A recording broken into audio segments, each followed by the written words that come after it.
Hi everybody, Justin Weber with ampsandsound. Wanted to share some of the things we've been working on and some of the things that have been sitting fully developed and waiting for the right moment. Not sure we're at the right moment yet, but we're getting close.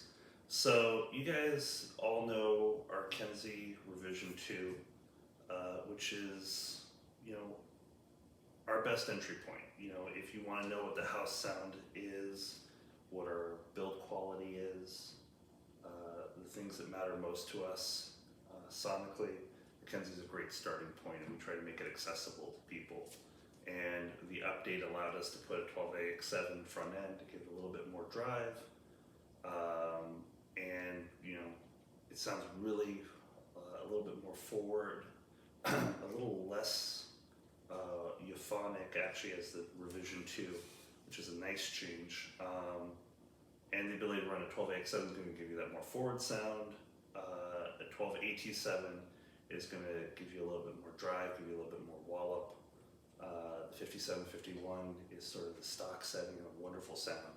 So this is our Kenzie. I wanted to kind of reintroduce it. Very often when I build an amp for myself, we go tuxedo black. I go for Johnny Cash, and so this one is the one that's been sitting in my office, dust and all. Next to it is what I've been lovingly calling the Jinx, though I toy with the idea of calling it the Classic too, and I want to explain what's special about this amplifier. So we have 6v6s, which is the first time we've ever used 6v6s.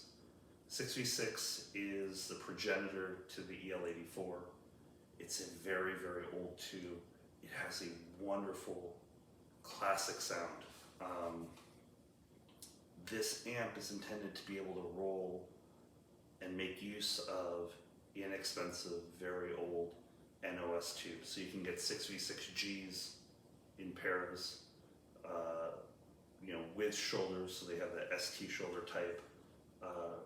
For under $100 for a pair that might be 50 to 70 years old. Super cool idea.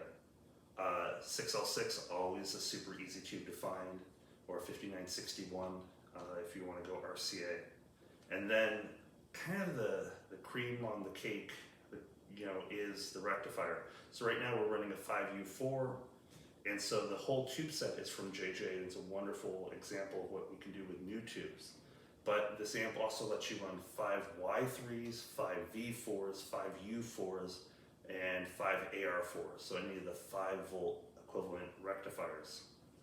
So what's nice about that is that if you run like a 5Y3 and 6V6s, you're basically running a Fender amp kind of sound in hi-fi, so it's very 50s. Now, why do I have these two amps together with each other? And I'll go over introductions about what's special about this after this. You have really old tubes, power tubes, World War II transmitter triodes, baby 300 sound with a modern 9-pin front end to keep it really quiet. What we have here is all octals to really go after those classic tubes that are inexpensive. So we get NOS access inexpensively. 1626s are also really inexpensive. This is single-ended triode, no feedback. This is single-ended pentode, strapped for triode, or strapped for ultralinear, I should say.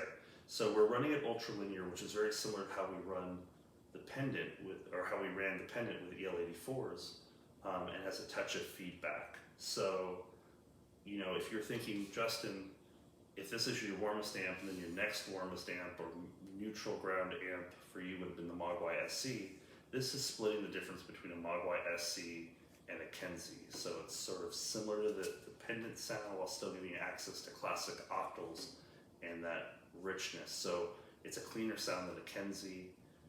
It's a cleaner sound than a Mogwai SC, where a Mogwai SC has more micro detail. This is going to have better staging and better air and space. So those are kind of the considerations.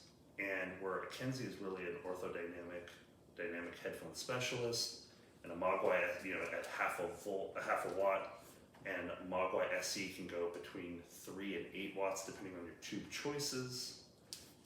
And a pendant used to be 3 watts. This is right in the same power range as the pendant, so it's between 2.5 and 3 watts, which means that it's really good for planners if you need to run planners.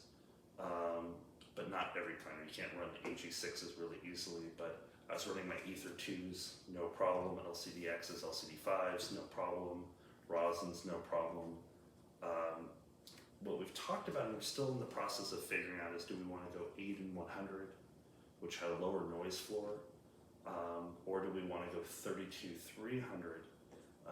The idea between 32-300, which is my own personal favorite, which is why it goes into the Kenzie, is that it gives you that really dynamic slam and air and space that you want on the higher impedance headphones, and then it gives you a 32 ohm tap for the universal.